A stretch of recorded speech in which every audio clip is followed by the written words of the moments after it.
Ka tlhamalalo go tswa SABC Studio 10 Auckland Park, Johannesburg, nna Katlego Musielele le Mpho Teme re go tlisa kgaso ya dikgang tsa Setswana a re thube kobo segole mmogo ka tshedimosetso.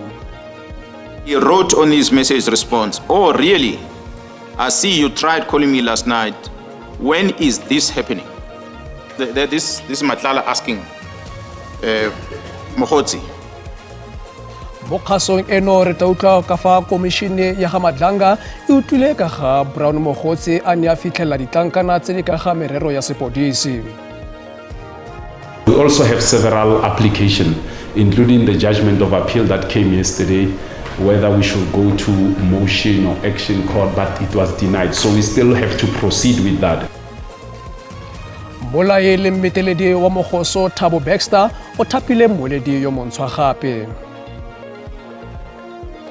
Re buisana ka ga tshomarelo le kgodiso ya leleme la ga mme le dialogane tse pedi tse di dirile dithuto tsa tsona ka Setswana. Ditlhopha tsa Afrika Borwa di fisa folaga ya naga ya Afrika Borwa kwa godimo.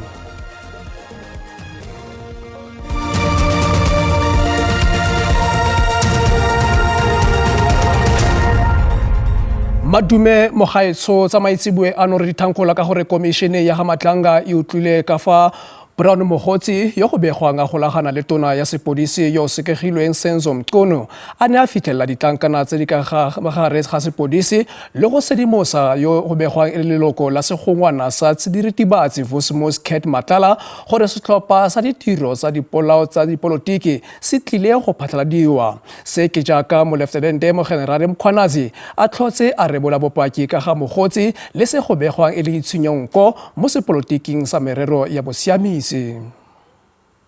Moletenente General Nhlanhla Mkhwanazi o pakile gore dipatlisiso tsa setlhopha sa tiro sa dipolao tsa sepolotiki malebana le puisano ya tokololo ya segongwana sa diritibatsi Vosmos Cat Matala di upolotse ditatofatso tsa dikgolagano magareng ga Matlala, tona e sekegilweng ya mapodisi Senzo Mchunu, ga mmogo le yo go begwang a na le dikgolagano nae Brown Mokgotsi. Se ke jaaka go tlhotswe go beile mo pepeneneng kwa komisheneng gore puisano magareng ga Mokgotsi le Matlala e supa gore Mokgotsi yo e se le podisi o kgona go fitlhelela tshedimosetso le ditokomane tsa sepodisi. Oh yeah, yes, Matlala then gave a response.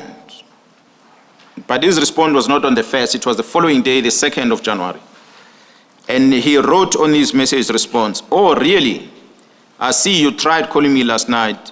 When is this happening?"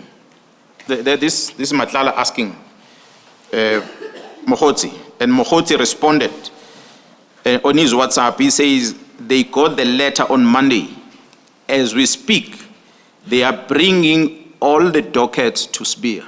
Mkhwanazi o ne a tswelela go momaganya bopaki go tlhalosa se a reng ke maitlhomo a le mangwe a batho bangwe ba ba lotofatsang ka gore ba sireletse dikgatlhegelo tsa bao go begwang e le segongwana sa diritibatsi se se tseneletseng mo bosiamising. O tlhagisitse leina la tona ya maloba ya sepodisi Bheki Cele yo a mo latofatsang ka gore o kopile gore Mogenerala Khumalo a ntshiwe mo lephateng la botlhodi se e le go sireletsa Majoro Generala Feroz Khan. I phoned General Khumalo, I said, "General Khumalo, this is a request I received from General Cele." General Khumalo just laughed and he said, "Oh, don't worry, the general is not serious about that." So I asked him, what do you mean? He said, "No, he's not serious. He wants me to back off on the case against Khan, General Khan from Crime Intelligence." Gape Mkhwanazi o latofatsa magistrata yo a reng go bonala ekete o kgatlhanong le Mogenerala Khumalo ka ntlha ya fa dipatlisiso tsa gagwe kgatlhanong le se a begang e le segongwana sa diritibatsi se se dirang mono Gauteng. Mo botsoloditse gore ke gore magistrata a netse Khumalo maemo a beile a thibelang Khumalo le ba bangwe go tsena mo dikantorong tsa botlhodi mo nageng. This is not what the state asked for, but this is what the magistrate took it upon himself to impose on his members. Remember, Commissioner said, it's the same team that is busy with the operation of Gauteng counterintelligence operation. They are barred by magistrate to get involved or enter any premises of crime intelligence. Mkhwanazi o koneseditse bopaki jwa gagwe mme a ka nne a bidiwa gape. Dithetso tsa komishene di tswelela ka Mmantaga. Liki ya bašwa ya ANC e kuetse go ditona tsa DA tseo di retelelwang ke go ka diragatsa manane a diphetogo le kgatelopele mo pusong ya moporesidente Cyril Ramaphosa gore di beresediwe. Moporesidente wa Liki ya bašwa Colin Malatsi o buile seno moraga kgotlatshekelo ya bosetšhaba ya bobedi e neng e tshwere bokhutlo jwa beke jo bo fetileng. Malatsi o tshwaetse ka ga komišene ya Matlanga le go gatelela mafoko a moporesidente Ramaphosa a gore dikatlanegiso tsa komišene di tla diragadiwa ka botlalo fa e konosetsa tiro ya yona. Kgato ya ka bonako ya go kopanya Postbank le African Bank go tlhama banka ya puso le go lwantsha tiriso e botlhaswa ya ikonomi ya metsesetoropo ka baditšhaba ke tse dingwe tsa dikatlanegiso tse di totobaditsweng ke kopano kakaretso ya bosetšhaba ya Liki ya bašwa ya ANC beke e fetileng. Liki jaanong e kopa moporesidente Cyril Ramaphosa go belesetsa ditona tsa DA tse di ganang go diragatsa melawana e ba reng e tlile go tswela maAforika Borwa mosola segolo thata bašwa go tswa mo pusong ya motlhakanelwa ya bosetšhaba. The NGC, through the adoption of the report of the president, have agreed that we must call upon the removal of all DA ministers who are refusing to implement resolutions and instructions of the president. Fa na bua ka komišene ya Matlanga, Malatsi a re fa go ka nna le tokololo nngwe ya ANC e ka bonwa molato e tla tshwanelwa ke go supediwa kgoro.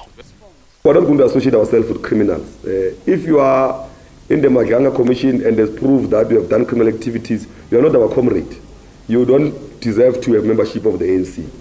Jaaka lekoko le lebile ditlhopho tsa ngwaga o tlang, Liki ya bašwa ya re e tlile go etelela pele letsholo la go ngoka batlhophi ebile e tla rwala maikarabelo ka botlalo fa lekoko le ka diragatsa bokoa go ya pele kwa ditlhophong.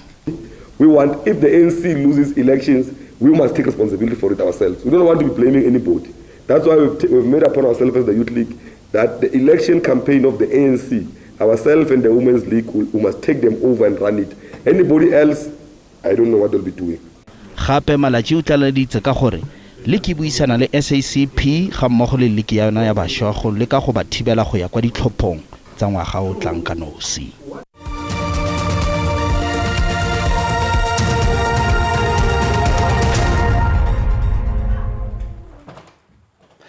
Re go amogela mogaetsho mme dikgang tseno re di tsweletsa ka gore molai le mmeteledi wa bogoso Thabo Baxter yo o itsegeng ka go leka go ngwegwa ka kgolegelong ya Mangaung kwa Bloemfontein o thapile mmoledi yo montshwa gape.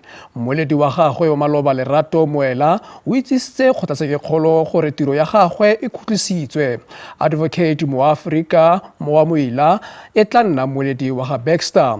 Baxter le molatofadiwa nae Ngaka Nandipha Makudumana ga mmogo le balatofadiwa nabo ba ne ba tlhageletse ka kwa kgotlatshekelo ya Free State kwa Bloemfontein te bane dithetso pele ga tsheko. My law firm will be conducting it pro bono. Kgetsi ina emisiwa nakwana gore Baxter a kgone go rarabolla tlhakatlhakano e neng e le teng malebana le kemedi ya gagwe ya semolao. O ne a bolelela moatlhodi Lani Opperman gore o fedisitse ditirelo tsa mmueledi wa gagwe. Morago ga se o ne a thapa mmueledi yo mošwa yo o tla dirang mmogo le Moela. I instructed a new instructing attorney, yes, and I have informed them, appointed a new counsel, yes, because we could not get hold of Mr. Lerato, yes, and we have tried to reach out to Mr. Lerato, and I have now been informed he's withdrawn. So I think that's very straightforward now. No, it's not straightforward. I don't know who's going to appear for you, who's going to commit to appear for you. I know who's going to appear for you. Mmueledi wa ga Baxter wa semolao yo neng a sa tswa go thapiwa o ne a bolelela kgotlatshekelo gore o tlhoka go buisana le Baxter. Kgotlatshekelo e neetse Baxter diura di le 3 go fitlha ka ura ya bobedi gore a buisane le babueledi ba gagwe. Cannot interfere with that. It's your decision, but it is in the interest of justice that they consult today and that they do their consultations properly. I will then make the call and I will make the order that you make the accused number 7 available until 2 o'clock.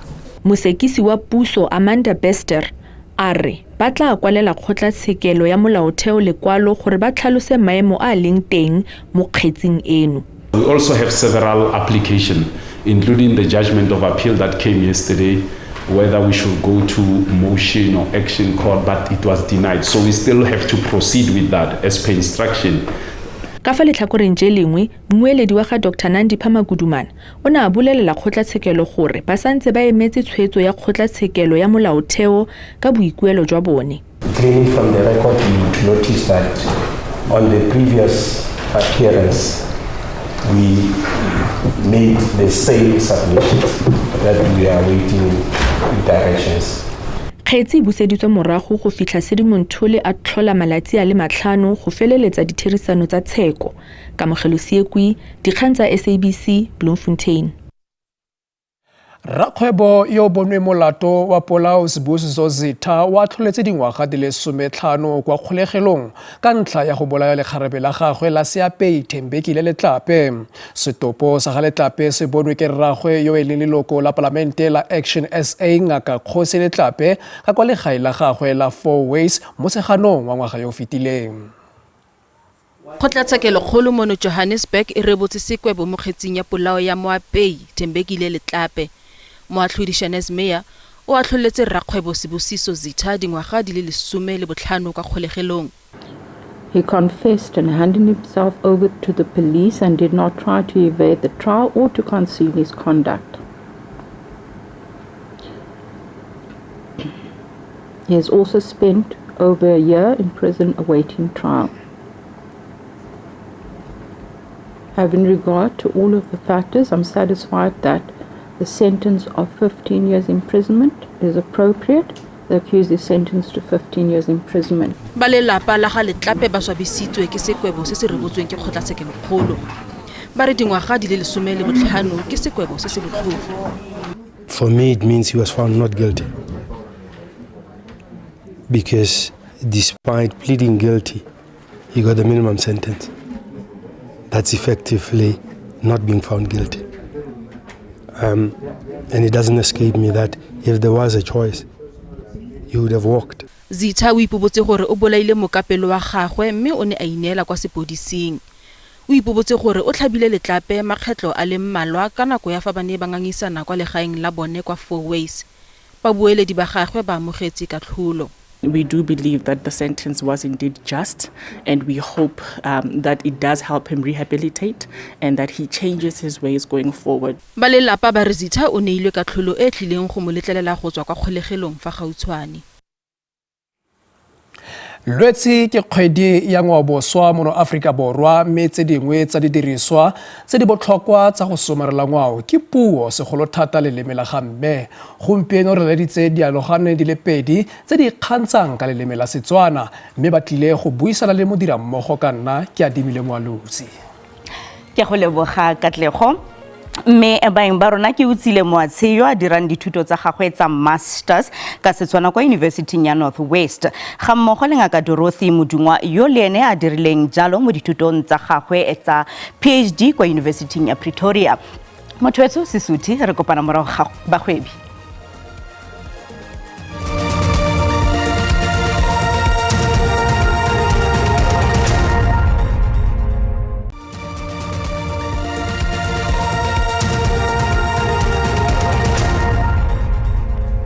Mothoetso re tswella pele ka dikgang tsa rona mme re buisana le dialogane mme Moatshe le Ngaka Modungwa ka ga botlhokwa jwa go dirisa leleme la gamme mo thutong le mo tshomarelong ya ngwao.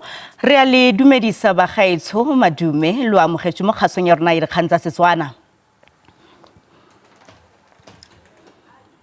Dumela mma re a leboga. Ngaka Modungwa o se alogane sa ntlha kwa lefapheng la thuto la University ya Pretoria go dira dithutego tsa gago tsa PhD ka Setswana. O rotloeditswe ke eng go tsaya kgato eo? Ke a leboga mogaetsho, ke a leboga le babogedi botlhe ba kanala ya SABC2 ba lekgotlakgaso ya lekgotlakgaso la Afrika Borwa. Lerato la ka la Setswana le simolotse fa ke ne ke le kwa sekolong ke rutiwa ke Rre Sefanyetso le Mmepo ke motho le kgaitsedi agwe mme ga ba sa tlhole ba tshela mo lefatsheng la ka kwano a mewa ya bona e robale so ka mokgwa o ba neng ba rata Setswana ka teng ba bua Setswana se se kannweng Setswana se se tlhololo se se sa pekangwang ba jala lerato la Setswana mo go nna mme ka tswelela dira dithuto tsa me tsa borutabana Setswana e le se sengwe sa dirutwa dikgolo tsa me kwa University ya Vista mo dingwageng tse di fetileng. Lerato le la gola thata fa ke simolla ke dira jaaka morutabana ke dirile dingwaga di le 13 ke ruta Setswana puo ya gae mme ke ruta mo lefelong la dipuo dintsi mo ke neng ke fitlhela gore mo phaposiborutelong go ne go na le barutwana ba ba neng ba dira puo ya Setswana jaaka puo gae mme barutwana bao e se beng ba puo go ra gore Setswana se e se puo gae ya bona ka jalo ba ne ba dira Setswana kgotsa ba ne ba bua Setswana ka nako ya kamuso ya Setswana mme go tlogong fo ba bua dipuo tsa bona jaaka motshwai wa pampiri ya boraro e leng pampiri ya boitlhamedi le yona ya tlisa lerato le la Setswana mo go nna ka ke ne ke lemoga gore barutwana ba ka ntlha gore ba iphitlhetse ba le mo maemong a gore ba dire Setswana mme se puo ga ya bona ba retelela ke go falola pampiri ya boraro ka gore mo lefapheng la thuto ya motheo go dirisiwa puo ya Setswana kannweng ka jalo Ngaka Modungwa e re utlwe jaanong mme Moatshe gore wena jaaka mošwa wa ntlha go kwala pegelo ya dipatlisiso tsa gago ka Setswana ka fa tlase ga lephata la ILMA kwa Northwest University wena o rotloeditswe ke eng go kwala ka Setswana?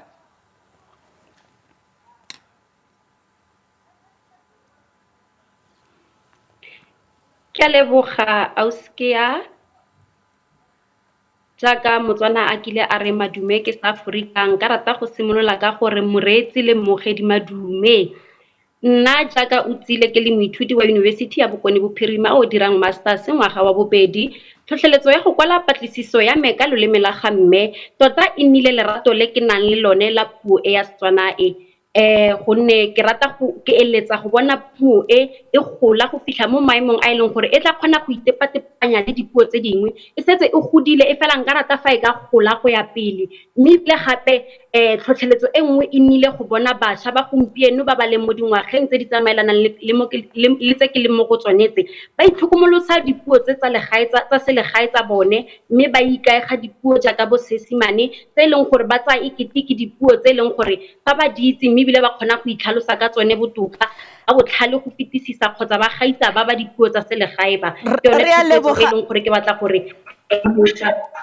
re a leboga mme Moatshe tla re utlwe jaanong Ngaka Modungwa gore pegelo ya gago ya akaretsa gore barutwana ba grade 11 le grade 12 ba rutiwe ka leleme la ga mme botlhokwa jwa seno Ngaka Modungwa ke eng?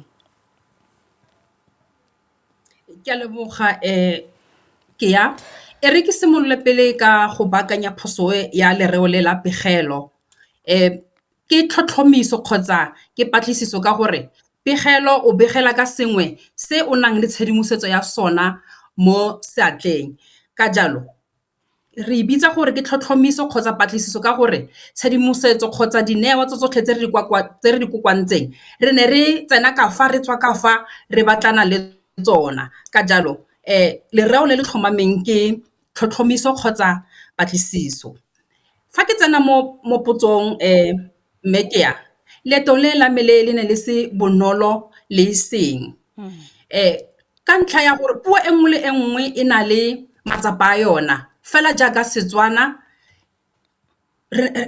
ke ra puo ya rona e humile mme ya ka ke se ke tlhalose gore go na le matsapa mola le mola mo fitlhelang re adima mafoko kgotsa mareo mo dipuong tse dingwe ka jalo leeto le la mele ke ne ke eta ke go kaganya mareo a tswang mo seeng ke a kgomaganya ke a kopanya ke a isa kwa Setswaneng ke dirisa dithanodi ke dirisa di-app tsa go tshwana le bo Drops gape ka gore mabogo dinku a thibana ebile kgetse ya tsie e kgonwa ka go tshwaraganelwa mo letong le la mele la bongaka le ke ne ke patilwe ke dikgagaripa tsa Setswana bo maitseanape ba Setswana bo ngaka tsa magoshi le bo ngaka Powe ra leboga ngaka Modungwa le Kamoso ga mmogo lwena mme Moatshe motho wetso bao ene e le ngaka Dorothy Modungwa le moithuti wa masters o tsile Moatshe re buisana le bone ka ga tshomarelo ya leleme la ga